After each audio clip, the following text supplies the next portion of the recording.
तर या संपासंदर्भातच बातमी आहे नाशिकमधून। नाशिकमध्ये अनेक पंपावर इंधन संपण्याच्या मार्गावर आहे। संप मिटला नाही तर इंधन संपण्याची शक्यता वर्तवली जाते। राज्यातील वेगवेगळ्या भागामध्ये इंधन टंचाई निर्माण झालेली आहे। पेट्रोल भरण्यासाठी नागरिकांची पंपावर गर्दी पाहायला मिळते। ट्रक आणि टँकर चालकांचा संप सुरू आहे आणि त्यामुळे इंधन टंचाई ही निर्माण झालेली आहे। नाशिकमध्ये देखील अनेक पंपावर पेट्रोल आणि डिझेल संपण्याच्या मार्गावर आहे।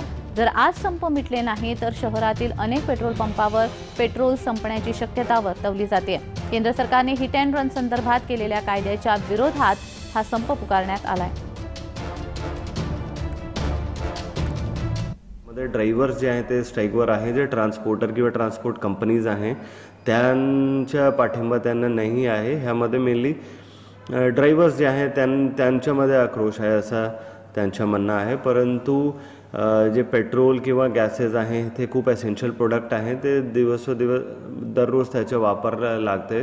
जे आम जनता आहे त्यांना पण ह्याच्या मोठ्या प्रमाणावर प्रॉब्लेम होतात जर ते वेळेवर झाले नाही। एसेन्शियल कमोडिटी आहे तर त्यामुळे आता आमच्या त्यांच्यासोबत बोलणं चालू आहे।